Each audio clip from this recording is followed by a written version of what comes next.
فاطمه رضی الله تعالی عنها فرمایلو وی علي زما سره ټایم لګ دې زر زر کارونه زکه کوم چې کله فاطمه رضی الله تعالی عنها بیا وفات کېده د وفات واقعه ډیره عجیبه ده ډیره عجیبه واقعه ده علي رضی الله تعالی عنہ د سار مونځ کو په جمعات کې ذکر او اذکار وکړو نو چې د جمعات نه کور ته راغی کنه نو ډیر عجیبه حالت ولیدو فاطمه رضی الله تعالی عنها یو طرف ته کپڑے را سیاري کړي کپڑے هم انځي جامې راټولې کړي دا مینځي دلته ځان ته میچنوم لګولې د دانی ځان تیخي دي چې میچن سکی وړه جوړ کی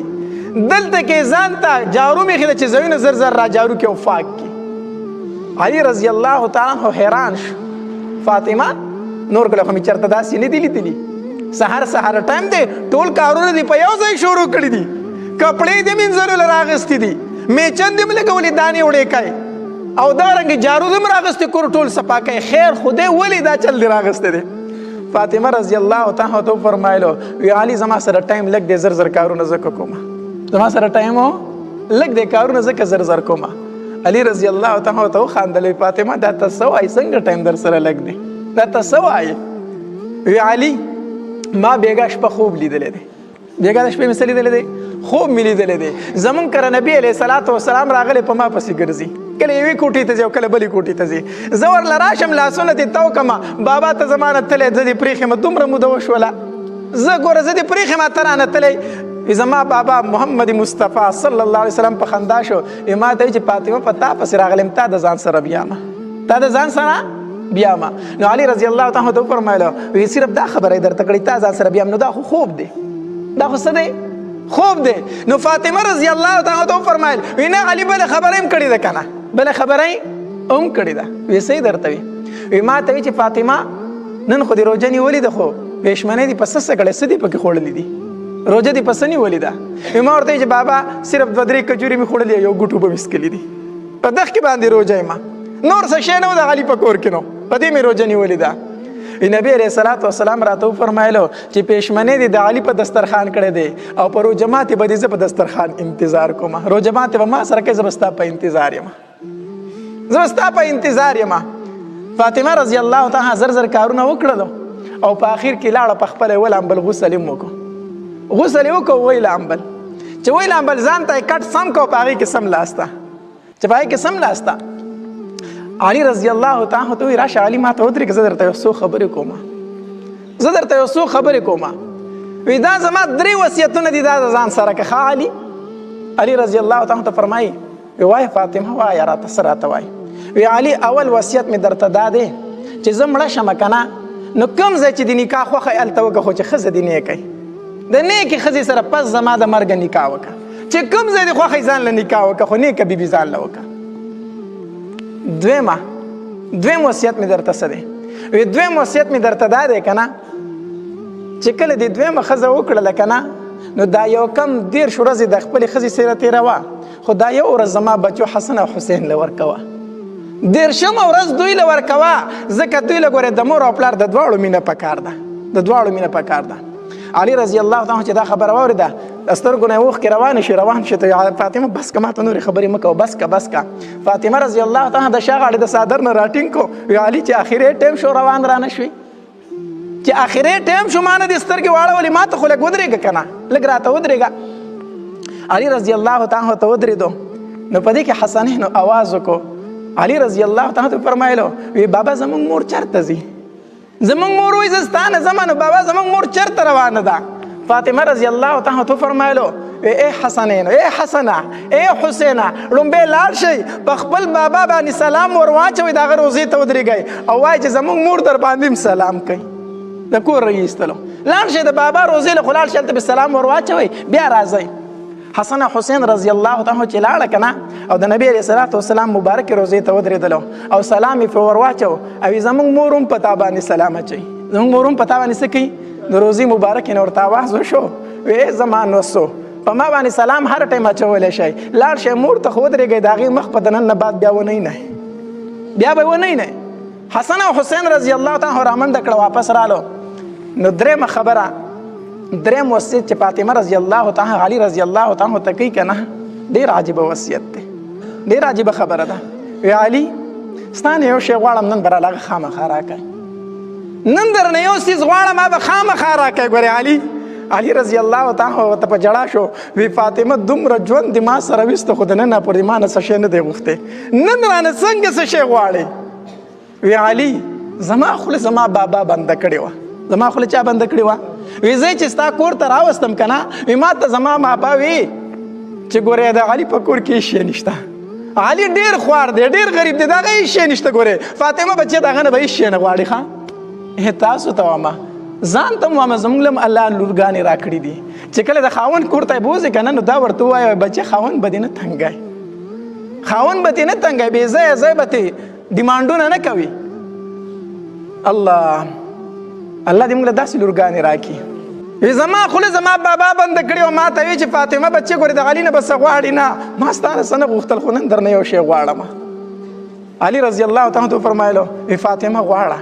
چې څه غواړې هغه رانه غواړه. فاطمه رضی الله تعالی ته دواړه لاسونه داسې کړئ، تګ شان ورته لاس کړو. علي رضی الله تعالی عنه حیران شو، فاطمه ولې به څه چل دی، څه وشو ولې؟ فاطمه رضی الله تعالی عنه فرمایي علي ما معاف کا، علي ما معاف کا، ما ته خپل حق بخا، هسې نه چې زه د خپل بابا سره په حوض کوثر باندې ولاړه یم او ته را روانې د هغې ځای نه او زما بابا ته اشاره وکړي چې ای محمد مصطفی صلی الله علیه وسلم ستا دې لور ګورې زه خفه کړی وم، زما حق نه دی پوره کړی. علي ګورې ما معاف کا، هسې نه چې ما د خپل بابا سره د حوض کوثر باندې چېرته شرمنده نه کړي. لاسونه ورته دغه شانتي نیولي. علي رضی الله تعالی په چغو چغو په ژړا شو. د فاطمه رضی الله تعالی لاسونه یې ونیول، د سینې سره ولګول. فاطمه دا خبره خو ما کوله، دا خبره خو ما کوله، ته د چا لورې، ته د دواړو جهانو د سردار لورې، زما په کور کې تا چېرته به مړه ګېډه ډوډۍ نه ده خوړلې. ما خو وی چې د محشر میدان شي ته به زما په سر باندې نبی علیه الصلاة والسلام ته شکایت کوي چې زما بابا داسې سړي ته دې ورکړی وم چې د هغه په کور کې ما چېرته په مړه کې د ډوډۍ نه وخوړلې. ما وی چې فاطمه زه به درنه معافي غواړم چې ګوره ما معاف کا، دا خبره خو ما کوله، نو فاطمه ته یې ما ته کوي. الله بیبیانو ته وابه د الله دپاره د خاوندانو څه وکئ؟ احترام وکئ، عزت وکئ، ادب وکئ. فاطمه رضی الله تعالی ته بیبي د هغې سره غم دی هسې نه چې په ما باندې د خاوند څه پاتې شي، حق پاتې شي. او بیا علي رضی الله تعالی ته څه فرمایي؟ علي وی ته چې رالې ما خو غسل وکړو که نه؟ وی او وی زما دغه غسل کافي و، ښه ماله نور غسل مه راکوه، هسې نه چې زما په بدن بل چا لاس ولګي، زما په بدن باندې بل چا په خپل ژوندانه باندې. اسماء رضی الله تعالی یو صحابي ده، اسماء بنت عمیس رضی الله تعالی عنها، هغې ته ویلو وی اسماء زما بدن چا لیدلی نه دی په ژوندانه باندې، خو چې مړه شمه که نه ما سره غم دا دی چې دا زنانه خلکو په کټ کې اغوستې نو خلکو ته پته لګي څوک وایي غټه وه څوک وایي کمزورې وه.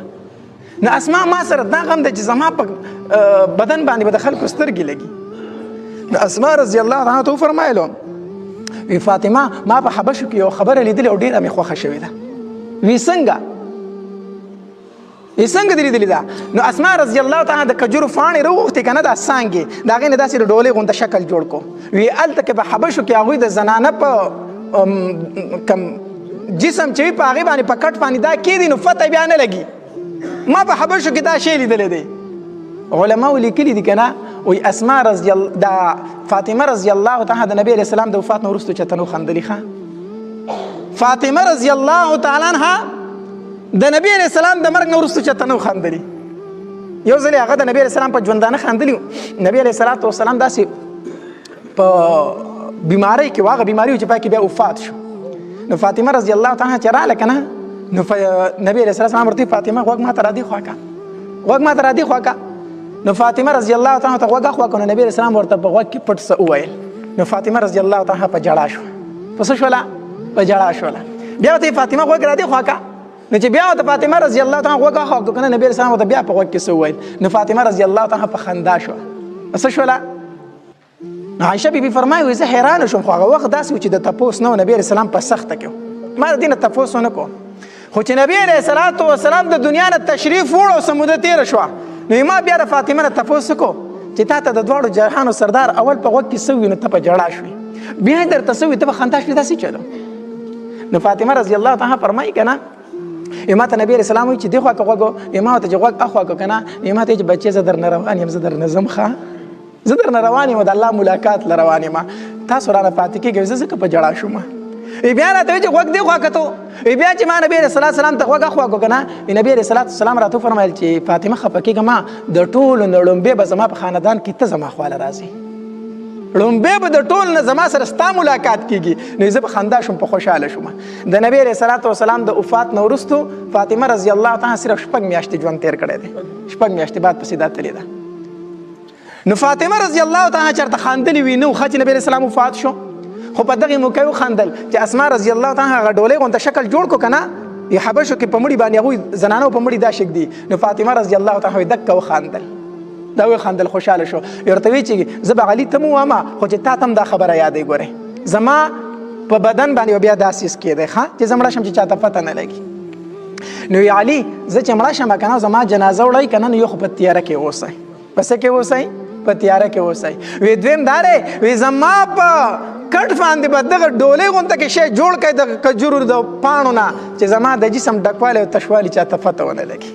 د دې چاته دا نن چې موږ په دې زنانو باندې کم د زنانو په مړي باندې دا ډولې غونته سیس ږدو که نه د هغه فاطمه رضی الله تعالی فرمایلي خو افسوس دا دی افسوس دا خو دی دا خو هغه فاطمه وه که نه یو ځلې نبي علیه صلات وسلام صحابه کرام ناست دي تپوس یې وکړه صحابه کرامو نه وی دا راته ووایه که نه چې د ښځې د ټولو نه ښه خوبي څه شی دی په ښځه کې د ټولو نه ښه صفتو څه شی دی صحابه کرام چپ شو چاله جواب نه ورته علي رضی الله تعالی فرمایي زه غلی پاڅېدم کور ته مې منډه کړه ما چې فاطمه ته به پته وي لاړم کور ته ما فاطمې رضی الله تعالی تپوس وکړه چې فاطمه نبي علیه صلات وسلام هسې مې تپوس وکړو چې فاطمه د ښځې د ټولو نه خوبي کم شی دی ښه صفت په کم شی دی فاطمه رضی الله تعالی راته وفرمایل چې د ښځې د ټولو نه ښه صفت دا دی چې دا د پردي سړي بدن ونیني او پردی سړی د دې بدن ونیني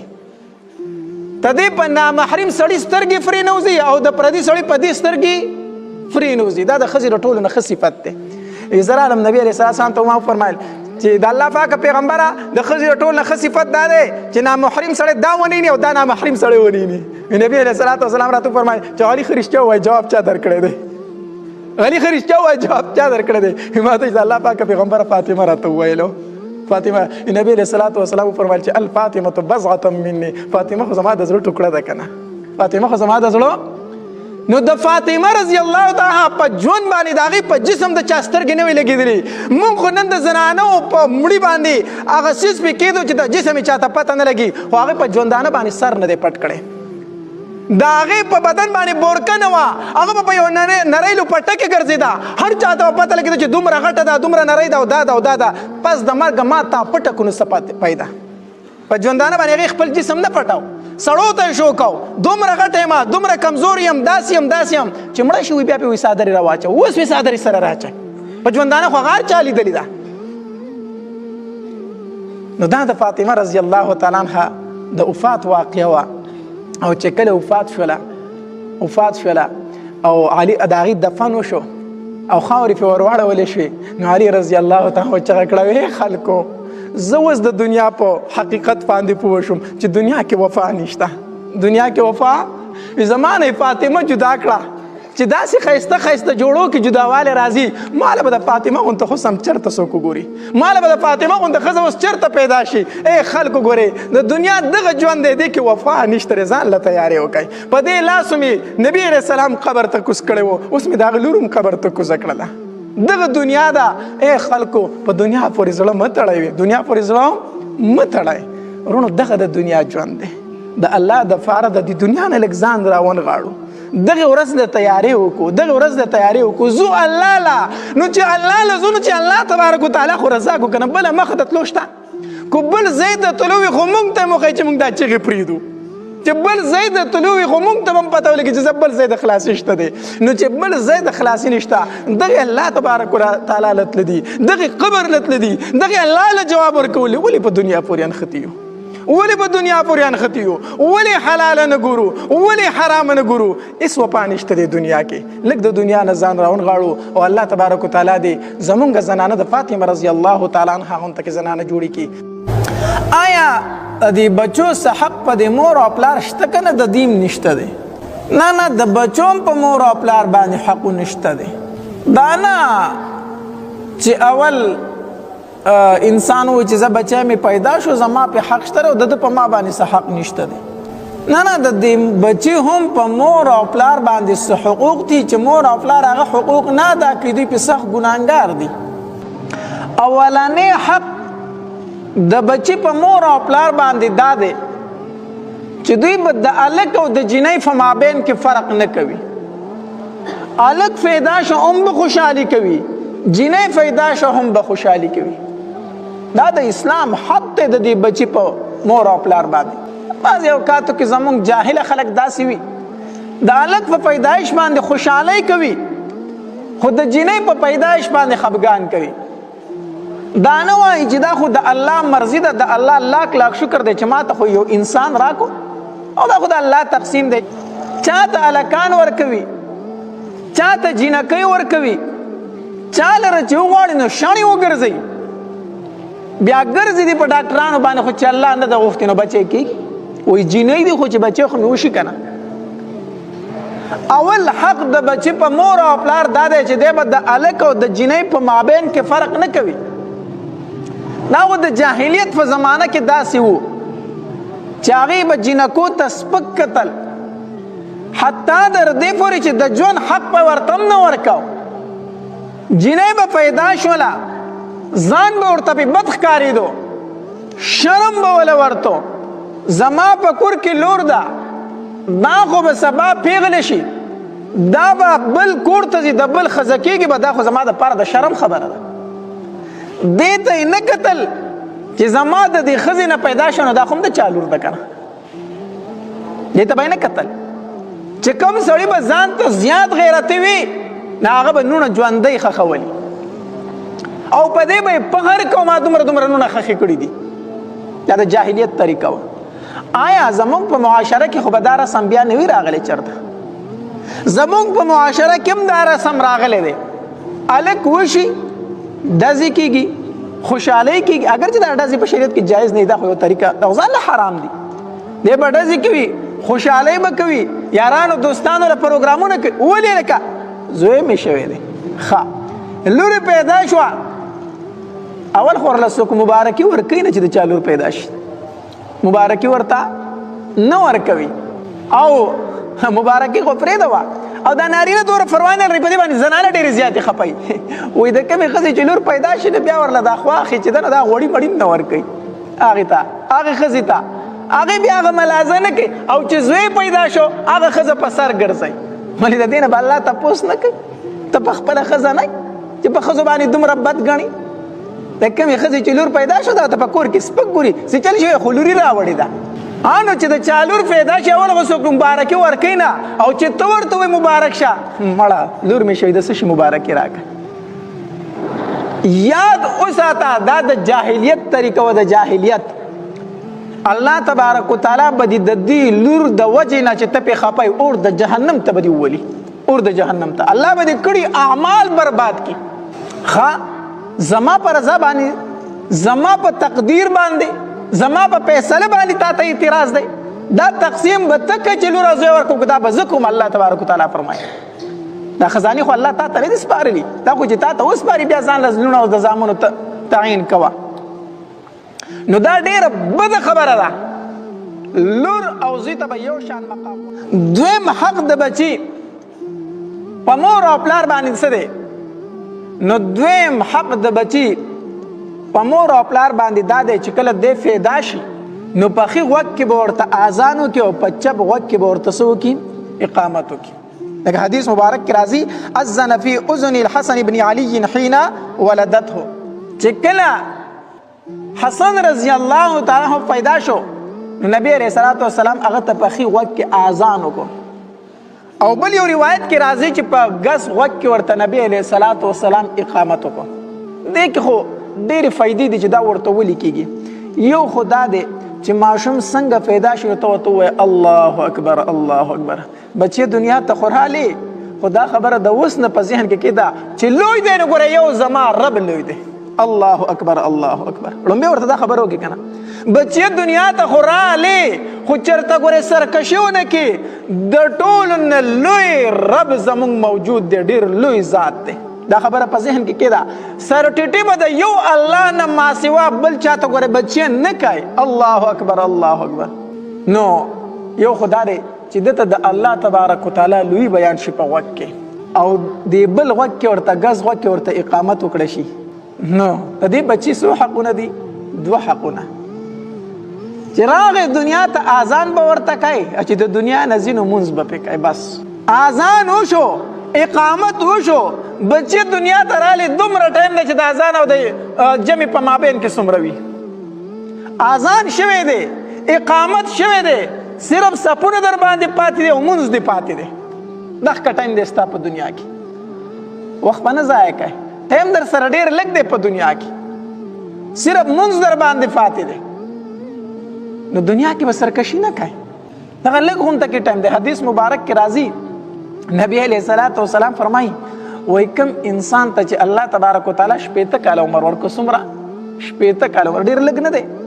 کم انسان ته چې الله تبارک وتعالی 80 کاله عمر ورکو کنه په ورځ د آخرت په الله تبارک وتعالی فرمایي ای بنده ستا خو ګوره یو بانه نه منم، ستا یو عذر نه منم، تا ته ما 80 کاله عمر درکړو تا زه په هغې کې نه یم رضا کړی، نن به ته ماته څه بانه کوې، نن به ته ماته څه بانه کوې. نو اذان به بچي باندې به کوي په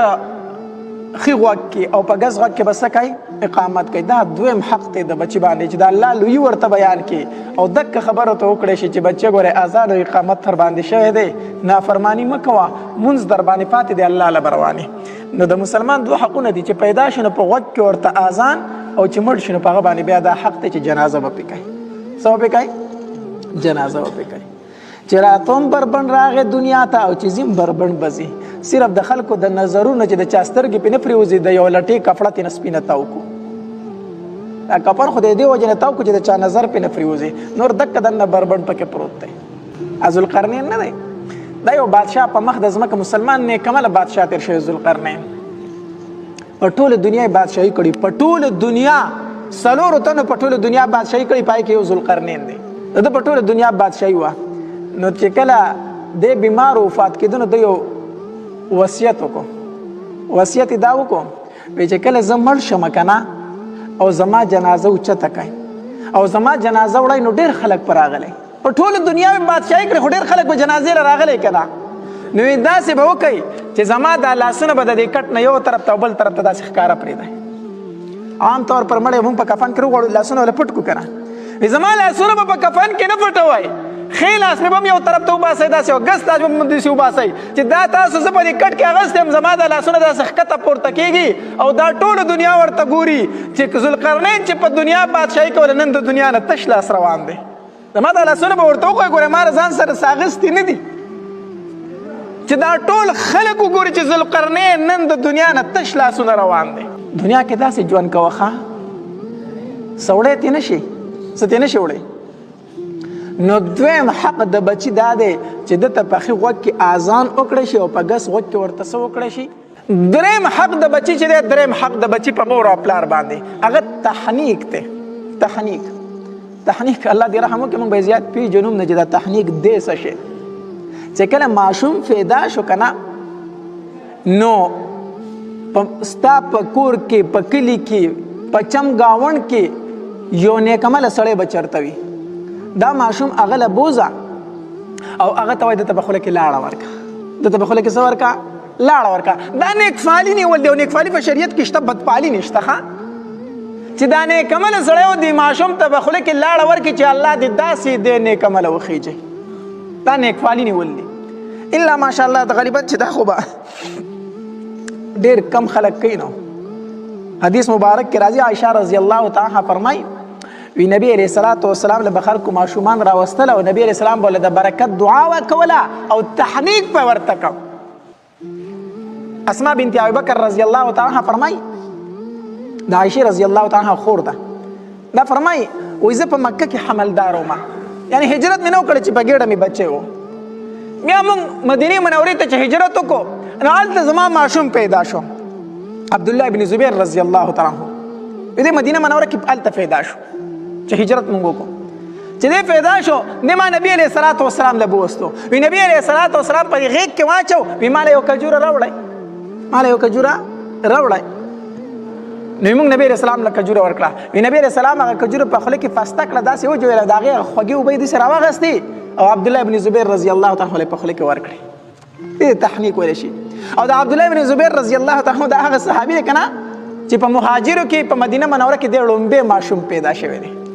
لومبه دې پیدا شو په دې سره صحابه کرام ډیر زیات خوشاله دلو او جدا وکنه چې خلکو په مدینه منوره کې دا مشوره کړی و وکم مهاجر چې د مکې نه رااله کنه په دې باندې دلته يهودو جادو کړی دی څه په کړی دی وې د مدینه منورې يهودو په جادو کړی دی دوی په بچی نه پیدا کیږي دا خبره مشوره شوی و چې عبد الله بن زبیر رضی الله تعالی عنہ پیدا شو دا خبره غلطه ثابت شو وی ټول مسلمانان په ډیر زیات خوشاله دل ډیر زیات په خوشاله شو چې دا خاصه خبره و نو عبد الله بن زبیر رضی الله تعالی عنہ نبی رسول الله والسلام سوکو تحنیک کو تحنیک خا نو پکار دادا یو مستحب عمل له چې ماشوم پیدا شي یو نیک عمل انسان له بوزي او هغه تو وجد په خله کې سور کا لاړ ورکا دا نیک فعالی د چې الله دې داسې نیک عمل ماته لوي کا بل حق د بچی دا دی چې آیت حقیقه ویل شي حقیقه په ومه ورځ باندې بل حق د بچی دا دی چې آیت حقیقه ویل شي حقیقه په ومه ورځ باندې کو الګ ته نو پاغه باندې دو چيلي دو ګډان علالول او کو جینې دا نو یو ګډ او یا یو چيله علالول په ومه ورځ باندې دا سنت طریقه ده چې دا وکړي شي خدا عمل دا هغه چا د فار ده چې څوک طاقت لري یو انسان غریب دی دا طاقت نه لري بیا دې نه کوي ګناګار پې نه دی خو کو طاقت وي دا دی وکي سنت عمل له الله دې زموږ په حال باندې رحم وکي مونږ سنت طریقې ته نه یو تیار څه ته نه یو تیارو الګ دوه چيلي حلال کا او یاران دوستان دی راولا باغی باندې دا غوخه وخوره د دې فایده څه ده یو خدا دې چې هر مذهب کې چې ماشوم پیدا شي خلک د خپل طبيعت خوشحالي کوي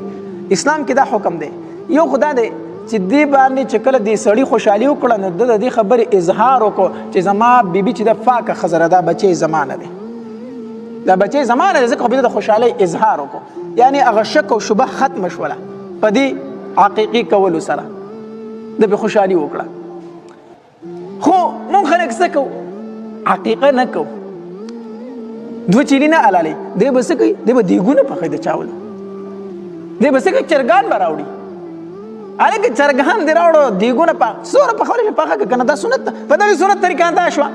نه دا شوی لز دیګونه دی په هغه خلکو خوړو خدای خوشحالي خوش ولا خو چې کوم مسنون عمل دی هغه دیونه کو دی پرې خود هغه دی پرې خود الګ ته 200 چرګان حلال کا په خلکو خوروا ټیک شوستا خپل خوشحالي وشوله خو چې کوم مسنون عمل لغه وشو هغه ونه شپات شو طاقت تشتره ګډان دو چيري حلال کبه چې صورت دیګونو سر باندې کې باندې کنه نو ته په عمر باندې بس چل کې خزي به را غونډې کړي او بس غروب بخیج او بس همون هر کار کې بس بی دینی ده نو هر کار کې بی دینی ده نو بی دینی ده نو شریعت حکم دار چې په الګ باندې دو ګډان یا دو چيري په جنې باندې یو ګډ یا یو چيله دا د بچي په مور خپل باندې څه ده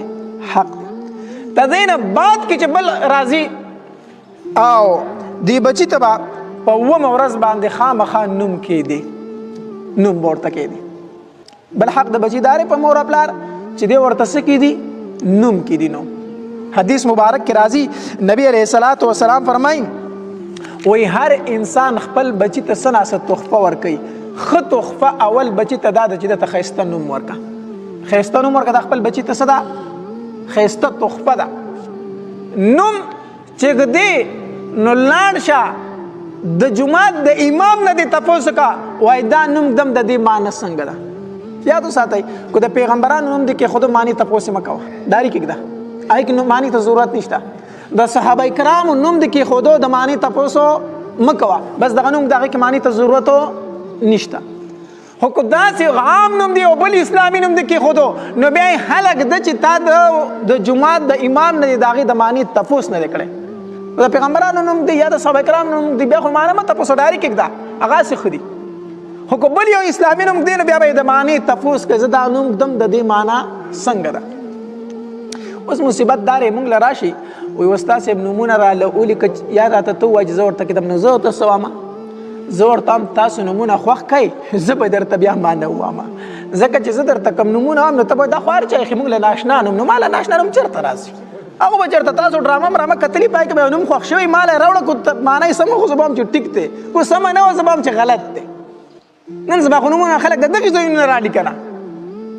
چېرته د فلمي اکټرانو د اکټرو د دغې خلکو نوم به ما ته به راشي وایي د دې نوم څه معنی د دې معنی د سر اړو شته دی نه دا څنګه ټکې دا خو په عربۍ کې شته دی نه دا لفظ چې دا تا د کوم ځای نه راغستی دی. نو نوم چې کېدی په خپل طبیعت کې ده خو څو بیا د معنی تپوس وکړه د معنی ځکه چې د اسم اثر په مسما باندې وي د اسم نوم چې چا له دې ښې په هغه اثر یې وي ګورې ښایسته نوم کېده چې هغه سړی هم بیا ښایسته کارونه کوي هسې نه چې نوم دې ورله داسې ایښی چې هغه د نوم په شان بیا ګډ وډ کارونه هم کوي. نو بل حق د بچي په مور او پلار باندې دا دی چې ښایسته نوم ورته کېږي. یو صحابي دی ابو دجانه رضی الله تعالی عنه دا ډېر بهادر صحابي دی ډېر بهادر صحابي و دا عادت دا و که نه دی به چې کله میدان جنګ ته ووت که نه دی به ډېر په نخرو باندې ګرځېدو میدان جنګ ته ووتو دا توره به یې راواغسته داسې به یې تاووله او دا سر به یې داسې اوچت نیولی سینه به یې ایستلې وه واړه واړه قدمونه به یې اخیستل داسې په ټوپونو به روانو ډېر په تکبر انداز سره پرې میدان جنګ کې دی ګرځېدو. یو ځل دی داسې په میدان جنګ کې روان دی چې نبي علیه السلام پې نظر شو مسکی شو وایي خندل یاره د ده د انداز نه دی دا الله ته ډېر ناخوښه دی دا داسې انداز الله ته ډېر زیات ناخوښه دی خو په میدان جنګ کې ګورې نه په میدان جنګ کې الله داسې انداز یې خوښوي وی نور دا د تکبر انداز دی الله یې نه خوښوي الله د تکبر اندازو نه خوښوي څومره چې د عاجزي کوله دومره به دې الله اوچتوي. الله تبارک وتعالی ته سر ټیټ خوند کوي سر اوچت الله ته خوښ نه دی څومره چې عاجزه ګرځي دومره الله ته محبوب وي دومره الله ته خوښ وي. د دې وجې نه حدیث مبارک کې راځي نبي علیه السلام فرمایي چا چې د الله د وجې نه عاجزي وکړه الله به یې اوچت کړي الله به یې څه کړي او چا چې تکبر وکړه الله به یې راتاو کړي. نو د ابو دجانه رضی الله عنه په تکبر سره میدان جنګ کې ګرځېده دا توره به یې داسې تاوله سینه یې رېستلې وه نو نبي علیه السلام چې ولید داسې یې مسکی شو دا انداز الله ته ډېر ناخوښ دی دا د تکبر انداز دی خو په میدان جنګ کې نه وي میدان جنګ کې الله ډېر خوښوي دا انداز الله ډېر خوښوي. د دې وجې نه د کافرو مخکې به ځان عاجزه نه کوي میدان جنګ کې داسې به ګرځي چې کافر ته پته ولګي چې یاره د ده خو زه د یو ګزار هم نه کېږم اوس جنګونه د ګولو دي د ټوپکو دي وړوکې ماشوم یا ډزو کې غټ سړی ورته وکړي مخکې به جنګونه د زورو د طاقت په وو ابا آمنے سامنے جنگو په توره به جنګو. نو ابو دجانه رضی الله عنه په میدان جنګ کې داسې ګرځېدو په غزوه احد کې نبی علیه السلام خپله توره داسې راویستله یاره دا توره بس د دې به څوک حق ادا کړي چې دا توره زه هغه ته ورکړم نبی علیه السلام توره وه وایي د دې حق به څوک ادا کړي چې دا توره زه هغه ته ورکړم. هر یو صحابي به راته وایي د الله پاکه پیغمبر زه حق ادا کولی شم ما له راکړه ځکه د نبي علیه السلام توره وه د هر تن مقصد دا چې دا ما ته راکړی شي نو هر صحابي به راته وایي د الله پاکه پیغمبر دې حق به زه ادا کړم ما ته یې راکړه خو نبي علیه السلام نه ورکوله. ابو دجانه رضی الله تعالی راغی وایي د الله پاکه پیغمبر د دې تورې حق څه دی لومبی راته هغه ووایه د دې تورې حق څه دی. نبی علیه الصلاة والسلام ورته وفرمایل وایي د دې حق دا دی چې په دې باندې دومره کافر قتل کړی شي چې دا توره پې کږه کړي دا توره پې څه کړي کږه یې پکې دا د دې تورې حق دی. وایي د الله پاکه پیغمبر دا حق زه ادا کولی شم ما ته را توره راکړه دا حق زه ادا کولی شم دا توره ما ته راکړه. نو د نبي علیه الصلاة والسلام ورله دا توره ورکړه وایي او ابو دجانه د دې تورې حقدار هم ته یې د دې حقدار هم ته یې هغه توره هغه ته ورکړه ده. نو بهرحال د ده په میدان جنګ کې ډېر یو عجیبه انداز و. نو بیا په غزوه احد کې مشکل راغی په مسلمانانو باندې مسلمانو څه ټایم کې پسپایي اختیار کړله نبي علیه السلام سره ډېر مخصوص صحابه کرام پاتې شو په هغې صحابه کرامو کې یو ابو دجانه رضی الله تعالی هم د نبي علیه السلام سره پاتې شوی. نو چې کله په نبي علیه السلام باندې دا ډېر ګډ وډ ګزارونه شروع شو د غشو د تورو که نه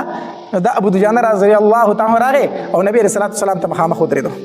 نو کافرو ته یې شا کړه او نبي علیه السلام ته یې مخ کړو دا غشي به راتله نو ده به تر خپله شا اړوله راړوله په دې به یې دا غشي خوړل او د نبي علیه السلام نه به یې منع کول په دې شا. نو بیا ترې وروسته یو صحابي تپوس وکړو د ابو دجانه عاشقان خو ټول عمر غشي په سینو خوري په شاګانو خو عاشقان غشي نه خوري تا خو ټول غشي په شا خوړلي دي ته څنګه عاشق وي د نبي علیه السلام چې غشي دي په شا خوړل.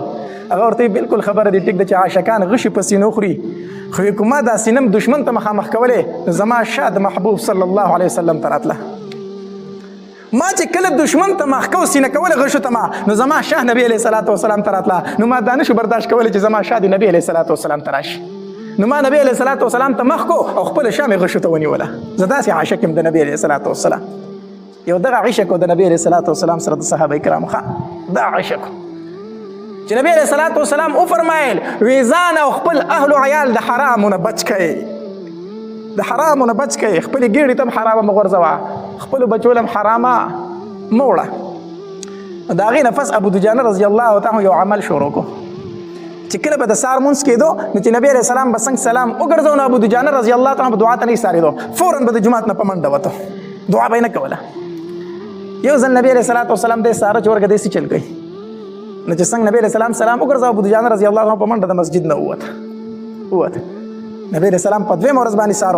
په دویمه ورځ بیا داسې چلو کوو د سهار په مانځه کې چې نبی علیه السلام سلام وګرځاو دی فوراً په منډه د مسجد نه ووته په درېیمه ورځ بیا نبی علیه السلام سهار نو چې په درېیمه ورځ نبی علیه السلام بیا سلام د سهار د مانځ وګرځاو ابو دجانه منډه کړه چې دی وته د جومات نه نبی علیه السلام ودرېږه لکه ابو دجانه ودرېږه ابو دجانه رضی الله عنه ودرېدو بیا راشه زما خواله دی راغی د نبی علیه الصلاۃ والسلام خواله کېناستو نبی علیه الصلاۃ والسلام ورته وفرمایل وی ابو دجانه زما په خیال چې ستا الله ته څه حاجت نشته دی زما په خیال ستا الله ته څه حاجت نشته دی د الله پاک پیغمبر زه خو الله ته ډېر محتاج یم زه خو الله ته ډېر زیات محتاج یم د الله پاک پیغمبر ولې مې حاجت نشته نو که ستا الله ته حاجت وي نو تا به ترې دعا غوښتله ته خو دعا نه غواړې او په منډه ځې الله دې زموږ په حال باندې رحم وکړي مونږ چې هم دلته دعا غواړو نو ډېرو خلکو دعا ته حاجت نه وي په منډه وځي د مسجد نه داسې ده که داسې نه ده زه دلته دعا غواړم دغلته د مسجد په دیوار باندې ځای نه وي وځي دا هغه خلک چې د دوی الله ته ضرورت نه وي دا پوره خلک راغلی دی ښه دا څه راغلی دی دا پوره خلک دی دوی ضرورت نه لري دا ډېر مالدار او د الله نه بې پروا خلک دی کو چېرته الله ته ضرورت وي په دې دعا کې به شرکت کو ځکه حدیث مبارک کې راځي نبی علیه الصلاۃ والسلام فرمایي په یو څو موقعو باندې الله د انسان دعا نه رد کوي یو موقع په هغې کې د فرض مونځ نه وروسته دعا غوښتل د فرض مونځ نه وروسته څه غوښتل دعا غوښتل په دې ټایم کې الله د انسان دعا نه رد کوي نو موږ دلته دعا غواړو دوی منډې وخي دا هغه خلک چې الله ته ضرورت نه وي دا پوره راغلي دي الله دې زموږ په حال باندې رحم وکړي نو نبی علیه السلام ابو دجانه رضی الله تعالی عنہ فرمایي ابو دجانه کو ستا الله ته حاجت خو په دعا ته به ایسارېدي ته خو دعا نه کوې په منډه د مسجد نه وځي ابو دجانه رضی الله تعالی عنہ فرمایي د الله پاکه پیغمبره زه په منډه د مسجد نه ځکه وځمه چې زمونږ کور سره په ګاونډ کې د یو یهودي کور دی او د هغه په کور کې کجوره ولاړه ده او د هغې کجورې څانګې زمونږ کور ته راوښتې دي نو د شپې د هغې کجورې نه څه کجورې زمونږ کور ته ښکته غولي ته راتاوي شوي دي د شپې زه په منډه ځکه کور ته ځمه هسې نه زما وږي بچي راپاسي او دغه کجورې راټولې کړي او وایي نه خوري چېرته نو زه په منډه ځکه ځان رسوم چې کجورې راټولې کړم هغې ګاونډي ته حواله کړم چې ستا د کجورې نه زموږ کره دا دانې راتاوي شوي دا واخله هسې نه چې زه ځمه کور ته او زما وږي بچي راپاسېدلي او دغه کجورې خوړلي هسې نه زما د بچو ګېډې ته حرامه چېرته لاړه نه شي د الله پاکه پیغمبره یو ځل مې خپل بچی ولیدو چې کجوره یې راغستې وه د هغې نه خوړلی د الله پاکه پیغمبره تالو ته مې وله ګوته ورسوله کجوره مې ترې رابار کړه ځکه زما بچی په ژړا شو نور بچی مې راته هم په ژړا شو ما وی چې ای بچو ژاړئ مه خفه کېږئ ما زه دا نه غواړم چې ابو دجانه په میدان محشر کې د غل په نوم سره وبللی شي په میدان محشر کې ابو دجانه د چا په نوم وبللی شي د یو غل په نوم باندې وبللی شي د پردۍ کجورې پټې کړې وې خپلې بچو له یې ورکړې وې الله دا خبرې چې ابوبکر صدیق رضی الله عنه واورېدې خواته یې ولاړو د سترګو نه یې اوښکې روانې شوې تپوس یې ونه کړو فوراً هغې کور ته ځان یې ورسو د یهودي کور ته یهودي ته ویې دا کجوره چې په څومره ریټ خرڅوي په ما یې راخرڅه کړه هغه په دوچن په دوچن دی په ډېر ګران ریټ باندې هغه کجوره خرڅه کړه او واپس راغی وی ابو دجانه اوس دې بچو ته دغه کجوره ورکوه چې خوري ما تا دپاره واغېستله ما ستا دپاره واغېسته دا د نبي علیه السلام سره مینه وه دا د نبي علیه الصلاة والسلام سره محبت و دا د نبي علیه الصلاة والسلام سره عشق و چې نبی علیه السلام وفرمایل د حرامو نه ځان وساتئ بیا سوال نه پیدا کېږي چې د هغې صحابي هغې ماشوم به چې ګېډې ته چېرته حرامه تلي مونږ هم وایو زموږ د نبي علیه الصلاة والسلام سره څه ده مینه ده محبت دی عشق دی صرف د خولې خبرې دي یقین په الله وکړه الله دې رحم وکړه ډېر کم داسې به یو چې موږ د زړه نه لګیا یو الله دلته به مونځ وکړو لکه مونځ خو پرېږده اکثر په جومات کې په غیبت باندې لګیا یو داسې ده که داسې نه ده زه ستاسو له ټولو دا خبرې اورم زه ښکته کمره کې ناست یم ښه بره به ناست یې په بل باندې خو به خبرې راغښتې عجیبه انسانان یې په جومات کې ناست یې غیبت په کوئ په چغه چغه لګیا یې ما د کتاب کتو ته پکې هم پرې نه دی په جومات کې به ناست یو غیبت په کوو پلان کې داسې او پلان کې داسې پلان کې داسې او پلان کې داسې الله نه یاره وکړه په مسجد کې ناست دی غیبت کوي دا ته څه کوي دلته به فرض مونځ وکړو بار ته به بیا لاړ شو چغلي به کوو دلته به مونځ وکړو چې پټي ته لاړ شو نو کوشش کوم چې پوله لګوو چې ځان ته یو انچه دوه ځای سیوا کړم. دلته به مونځ کوم، دلته به روژې کوم او دلته مې اکثر تسبیح په لاس کې او په چغلو باندې سر یم، په لمسو باندې سر. داسې پکې شته که نه؟ داسې پکې که نه؟ تسبیح اړو دا درز مو ورکړی په لمسو باندې چې دوه تنه به څنګه جمع کوم. دلته به د خور حصه وخورم، خور له به حصه نه ورکوم، د خور حصه به وخوري. دلته به ځان ته اوچت اوچت نعتونه لګولې چې مدینې ته لاړې او ارمان مې دی په زړه باندې. صحیح ده که نه؟ خور له به حصه څه ورکوم، خور له به دا حصه ورکوم چې عمرې لی بوځم. دا نوی دغه راوتی دی، ښه دا نوی پروګرام راوتی دی. نن سبا خویندو له حصه ورکول څه دي؟ په خور باندې د 2 لکو روپو عمره کول. عمره به پرې وکړم بس د حصې نه خلاص شوم. خویندې وایي زه د عمره را باندې وکړه ته ما لاسې دې سپېره نه راکوله، خو زه د عمره وکړه دا هم ښه ده نو. په عمرو نه خلاصېږي، په حجونو نه خلاصېږي چې زه به په خور باندې عمره وکړم او بس زه به خلاص شم. زه به په خور باندې حج وکړم خلاص به شم، هلته به ما ته په بیت الله شریف کې دعاګانې وکړي. دعاګانې درته کوي د سره نه قبلېږي. ستا په ګېډه کې حرامه پرته ده. خو دا خور وایي الله وایي بخه، خو الله فرمایي وایي ستا حصه یې خوړلې او ته پرې ناراضه یې، څنګه یې وبخمه؟ ستا حصه یې خوړلې او ته پرې ناراضه یې، څنګه یې وبخمه؟ داسې راوتی دی عمرو ده که نه؟ دا راوتی دی ښه. دا هم د نبي علیه السلام سره مینه ده. صحیح شو که نه؟ حاجي صاحب به ورته ویلی کېږي، امیر صاحب به ورته ویلی کېږي، مولي صاحب به ورته ویلی کېږي. دلته به یې د خور حصه خوړلي او زیات نیک عمله به هغه چې په خور باندې عمره وکړي. نور رانه څه غواړي عمره مې پرې وکړه که نه؟ دا حصه ورته جدا که ورې ولکه کاپې عمرې کوي، کو حجونه کوي، خپل خاوند لی ورکوي. دا بعضې پکې وایي زه یې ورله ورکوم خو وایي دا ما ته پته ده هغې دله نه یې ورکوي، خاوند یې یادوي. خور له حصه ورکوم خو خاوند یې دله دی وایي هغه نه یې ورکوي. لکه نه دا تا ته چې پاتې شوي ته یې چاله ورکوي، ته یې بچو له ورکوي که نه ورکوي، ته یې د ښځې له ورکوي که نه ورکوي. نو د هغې هغه خاوند نه دی هغه له به یې نه ورکوي، چا له به یې ورکوي؟ هغه یې خاوند دی، هغه یې بچي دي، هغې له به یې ورکوي، ولې تا له یې واپس درکړي څو. دا د نبی علیه الصلاة والسلام سره مینه نه ده، دا د نبی علیه الصلاة والسلام سره عشق نه دی، دا مسلماني نه ده، دا د خولې مسلماني ده، دا د خولې مسلماني ده. د نبی علیه الصلاة والسلام سره حقیقي مینه او حقیقي عشق د صحابه کرامو وو. هغه مینه وه، هغه عشق وو. کو په حجونو باندې یوازې څوک خلاصېدی نو ابو جهل 50 حجونه کړي دي. په عمرو باندې یوازې څوک خلاصېدی نو دغې کافرو زموږ نه زیاتې عمرې کړي وي. نه په حج خلاصېږي نه په عمره خلاصېږي، خلاصېږي هله چې کله په ګېډه کې د حرامه نه وه، په ګېډه کې د حرامه پرته ده او بیت الله شریف ته ولاړې او الله ته چغې وایي الله ما معاف کړه، الله ما معاف کړه، الله ما معاف کړه. الله فرمایي نه دې معاف کوم، په دې بدن چې دې دا کوم احرام اچولی دا دې په حرامو اخیستی دی، دا دې په حرامو اخیستی دی. ومطعمه حرام ومشربه حرام وملبسه حرام فأنا يستجاب لذلك. خوراک دې د حرامو، اسکاک دې د حرامو، لباس دې د حرامو، د کوم طرف ستا دعاګانې زه قبولې کړم؟ نو که د بیت الله سره ولاړې که نه نو دا ستا د قبولیت نښه نه ده. د قبولیت نښه دې دا ده چې په ګېډه کې د حرامه نه وي. الله دې زموږ په حال باندې رحم وکړي. دا خبرې ځکه کوم نن سبا د حلال او د حرام تمیز مکمل ختم شوی دی. سود زیات شوی دی، د خد نو زیات انډرپلې سیوا شوي دي، د چانسونو بیې سیوا شوي دي. کومه حرامه موږ معاشره کې نه ده موجوده، هره حرامه موجود ده. یقین په لکه ډېر کم خلک به داسې چې زه دا کار نه کوم دا حرام دی. ډېر خلک دې چانسونو ته ناست دی، لکه وایي چانس مې ووه، چانس مې ووه، چانس مې ووه، د چانسونو پیسو ته ناست دي. دا نه وایي چې چانس مې ووه ځان له مې اور د جهنم تیار کړو.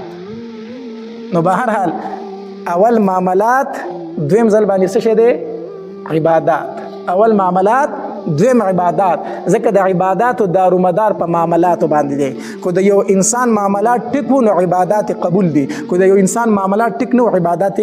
قبول نه دي. یو سړی د شپه او ورځ تهجد کوي، فرض منځونه دي کوي، نفلونه دي کوي، خو چې په ګېډه کې حرامه ده دا هېڅ نه قبلېږي. ځکه حدیث مبارک کې راځي نبی علیه السلام فرمایي وایي کومې ګېډې ته چې یوه لوڼه حرامه لاړه الله یې 40 ورځې یو عبادت نه قبلوي، 40 ورځې. نو عبادات موقوف دي په معاملاتو باندې. اول به معاملات سم کې هغې نه د عبادات قبلېږي.